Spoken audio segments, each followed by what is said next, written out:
Howdy, hello, and welcome back. Today is another episode of Our Preferred Choice as we rank our preferred Canadian queens.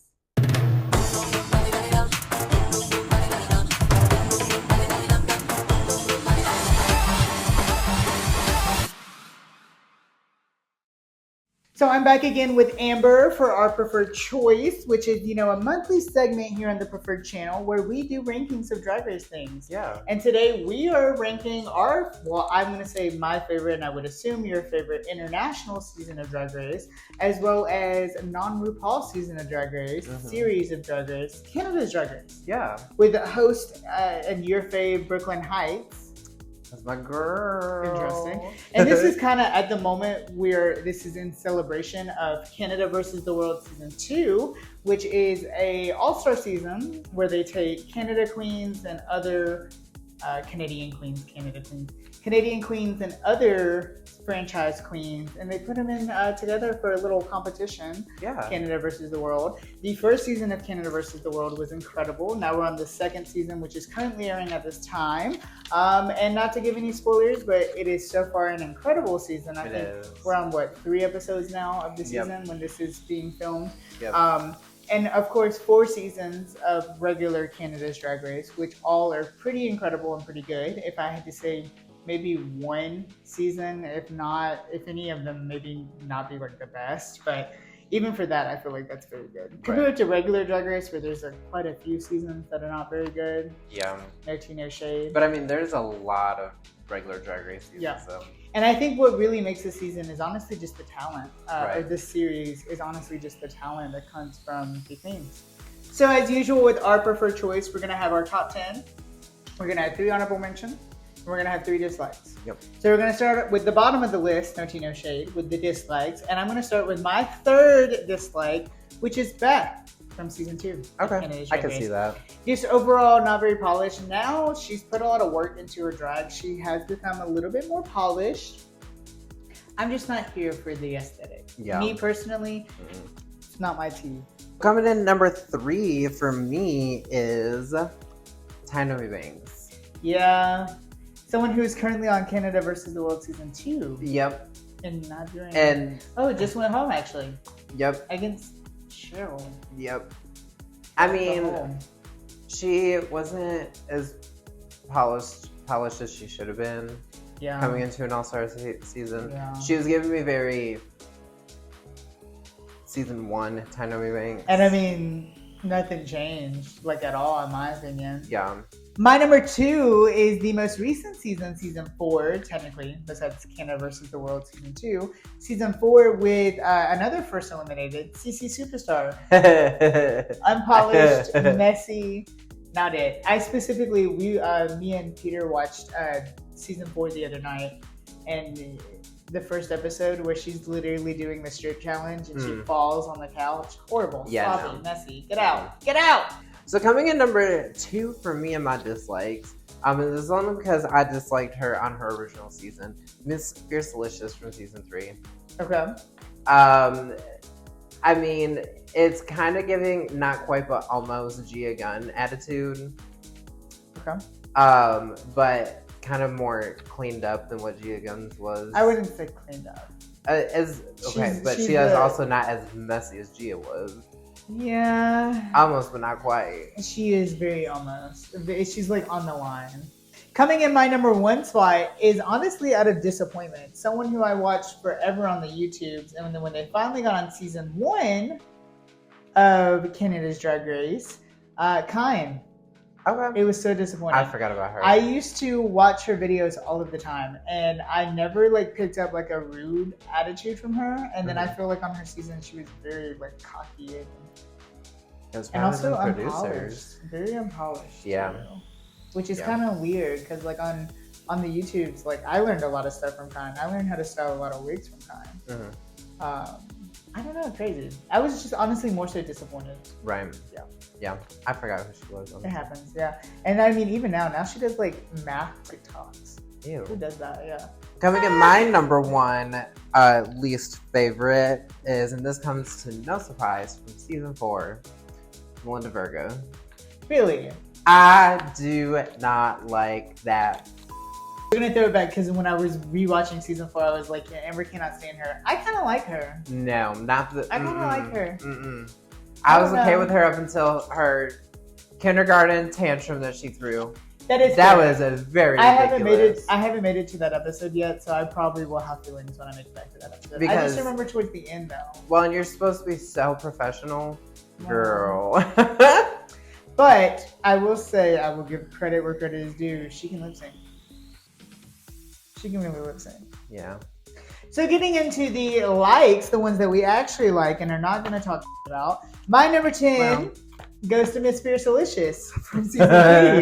I'm not going to lie, she's a cannot stand her on Canada's Drag Race, but her fashion, her looks, her makeup, hands down. I just had it's just too good, especially with her Mother Nature on Canada versus the World. It was so incredibly good. It was everything. Yeah. So coming in number 10 for me is from season 2, Geometric.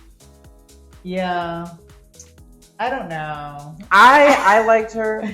Not enough to put her higher on my list. Yeah, but she was at least able to make. That's kind of how I thought about this. Yeah, it's she at least like, made the list. Is she? I don't know. I don't know. When she played Jim Carrey, I think of her all the time as Jim Carrey. Like very annoying. You know what I mean? Yeah, I don't know. Mm-hmm. Her fashion is really, really good, but she is very annoying. I don't like Miss Fiercelicious. My G is your fierce. Anyways, my number 9 spot, someone who is not annoying and can still serve a look, and is up there. Actually, I did not realize this, but apparently is the oldest drag race queen, period.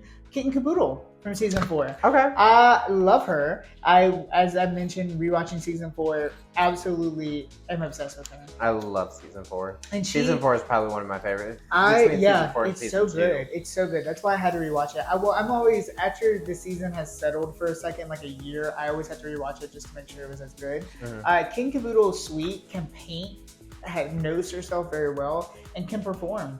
Not gonna lie, she sent someone home. Like the girlfriend experience, and sent her. Well, that was kind of an easy shot though. She kept doing the girlfriend the girlfriend experience. She almost made it on the dislike list. So coming in number 9 for me is all the way from season 1. Your winner. What's her name?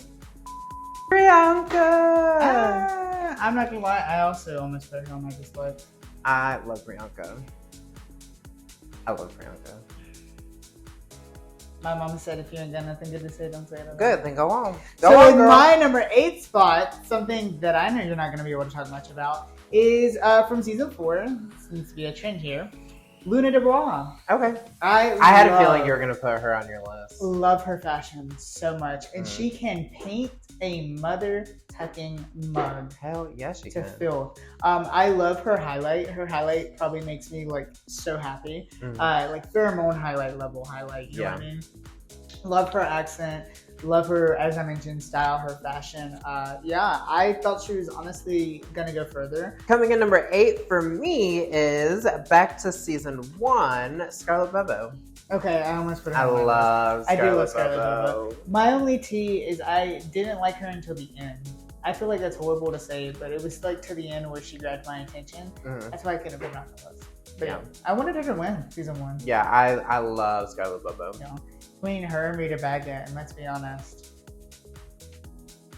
Anyways, so my number 7 spot, I know you're heavily going to agree, keeping up with season 4, is Near Enough. Okay.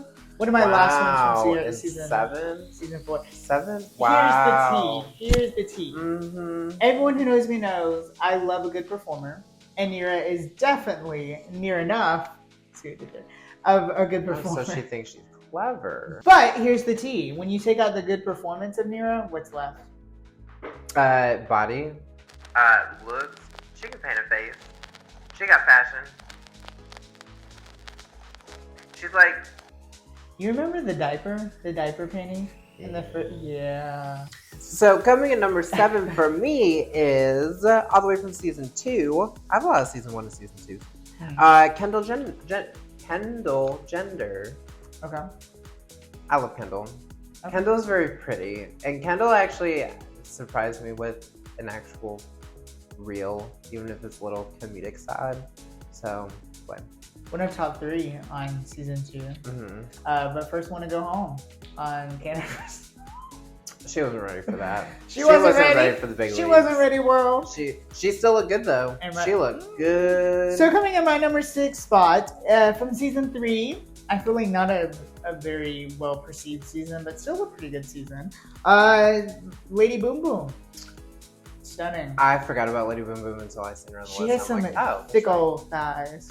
Very thick thighs. You know who she reminds me of? Like that. Literally on the spot. You know who she reminds me of? Who? Bimini. Yeah. Yeah, I don't know how I haven't seen that in the past. I love her fashion. Her fashion is incredible. Very weird. I love her accent. Mm-hmm. Her very Frenchy accent. And she's a great performer. Yeah. So coming in number 6 for me is all the way back to season 2. Pythia. Pythia? Pythia. Pythia. However you actually say it. Pythia. Yeah, I love Pythia. Yeah, I love Pythia. And she is on the newest franchise, I guess, of Global All Stars. And I'm super excited to see her on Global All Stars. So excited. I don't know. Yeah. I do love her. But I don't know. She's very, when I think about her, I think she's like an onion. She probably has so many layers, you know? So my number 5 is Pythia from season 2. From season 2. I really do love her. She can't perform at all. No, she cannot. Whenever she was announced on her season, I followed her before her season, so I already knew of her. She did this really cool cow look that I was obsessed with. Yeah, of course. Of course. And actually, the look before she was announced was a cowgirl look, and it was super cute. But I had ups and downs with her. Like, she went from being my favorite to not being my favorite. Like, I really wanted her to win when she was announced as top 3. But then at last minute, I really wanted Isis to win. So I don't know. She was incredible in under the big top. She was incredible with her looks. The 2 heads, I think that will go down as probably one of my favorite looks ever. So coming in number 5 for me is jump into season 4, Miss Aurora Matrix. I love Aurora. Aurora gives me very like Anitra vibes. She's very pretty and she can perform the house down. She can, yeah. And I mean, everyone thought she was gonna win her season. She didn't. So coming in at my number 4 is Venus. Just kidding. Coming in my number 4, speaking of wieners though, is from season 3, the wiener, Giselle Lullaby. I love her. Her fashion, incredible. I love Giselle. And you know, this is some tea that goes to show that I can love any type of queen because she's not good at makeup. No. At all. No. Her fashion is there and she can definitely perform. One thing I do remember and love about her from her season was when she had a lip sync the one time she brought it. Oh, hell yes. She's in a packet. I don't remember who it was, but she's in a packet. And she did the... Yeah. Oh. That was not incredible. Excuse me. So coming in number 4 for me is the winner of season 3, Giselle Lullaby. I don't know how I feel about her. She was okay. I never said that. I love Giselle. I said I didn't know how I felt about her. Give Up. Give Up. That's right. Because you paused. That's what it was. Yeah. Yeah, I love Giselle. Oh. And I love Giselle's accent. I think Giselle's accent. She's probably my favorite Canada's Drag Race queen. Her or Isis. I would say I wouldn't put her quite there yet. Almost, but not quite. Not quite. She is very nice though. Before we get into our top 3, it's time for 3 honorable mentions. So my third, these are ones that we picked together, but of course we're going to announce them in whatever way we want to announce them because this is, you know, our show. Not yours. And not yours. My number 3, I know this is controversial. Your this number is 3rd. One that we both agreed in. Eve 6000 from season 2. A lot of people do not like Eve 6000, and I don't know why. A trans girly we love. Also, incredible at makeup. Her aesthetic is so incredibly good. And if you ever want to see a taste of her in the Birmingham area, just look at Flapjack's Lion outfit that was worn by Eve 6000 and Canada's Drag Race. And of course, she's obviously... I gotta check her out. I gotta check her out. Wait. I gotta check her out. Sweet. Pause. Keep them guessing.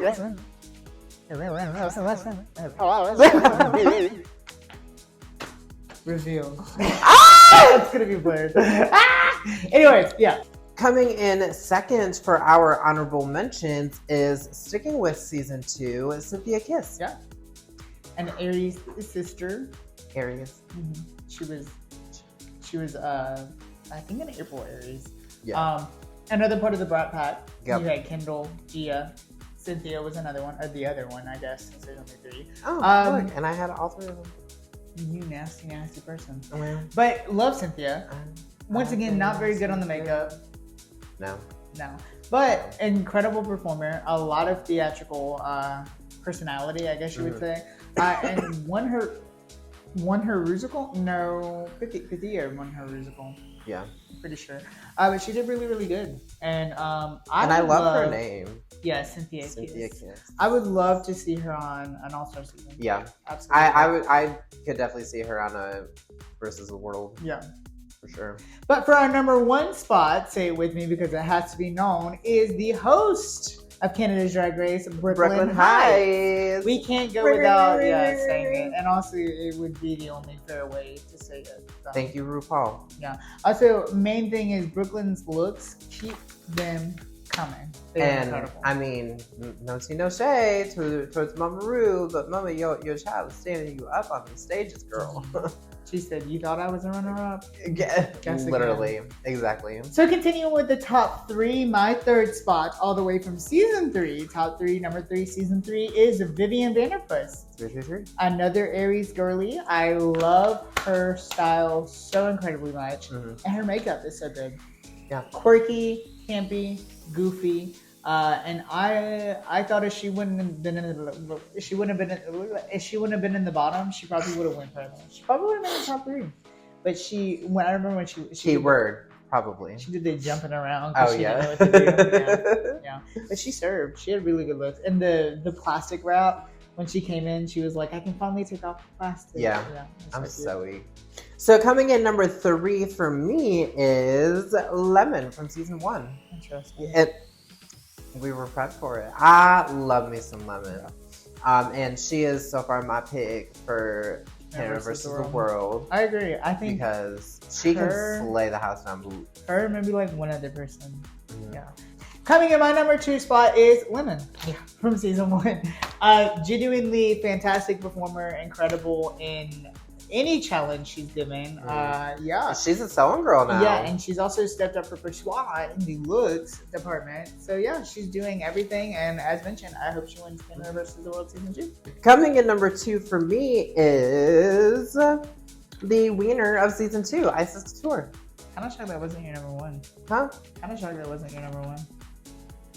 Fashion. Incredible. She's one of your very well-seasoned queens. Yeah, incredible house mother. Does a lot for the community. When she's almost one of those, when she walked on, it was kind of like Sasha Colby, like you knew she was going to win. Of Canada, definitely. Yeah.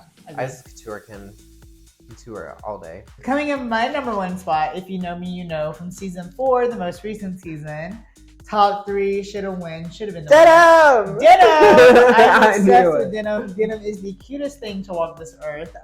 So adorable. I love their drag from head to toe, from entrance to exit.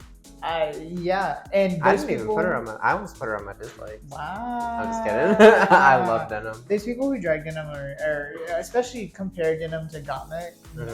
Not even the same. Yeah. Like, not even close to being the same. And Denim has such a sweet soul. Yeah. I love Denim. It's seeing not good enough to win, but almost. My favorite thing about Denim is seeing them in the tall heels, seeing her in the tall heels, but she's so tiny. So coming in number 1 for me, I don't even gotta look at it, is all the way from season 4, Near Enough. Yeah. I love Near Enough. Just wish she had a little bit more fashion. So, not all the girlies are fashion girlies. I mean, I'm look at very you. aware, yeah. Yeah, but at least I know how to You're not a look queen either. At least I know how to You can paint do a a face. split. And also at Girl, least she I know. is painted, thank you. It makes sense though. She wasn't the winner, and it makes sense why you wouldn't like someone who's, I mean, she plays higher than Denim. No, she didn't. Yes, she did. No, she didn't. Yes, she did. Denim was top 3. Denim was number 4. So that's going to make our preferred Canadian drag queens of Canada's Drag Race. Make sure to comment below who your favorite of Canada's Drag Race is. Yeah. And who knows, maybe we'll do UK next. A. Or Down Under. Oh, Do you validate UK. parking? Who? Do you validate parking? Anyways, until then, make sure to follow me on all of my socials at The Only Preferred. And you can also follow me on all my socials at Amber_V_Valentine on everything. Don't forget to like, comment, and subscribe for brand new videos such as Our Preferred Choice here every single Sunday with Our Preferred Choice every second Sunday of the month. Until then, stay preferred. Stay full of love. And stay validating my parking. Yes, mama. A.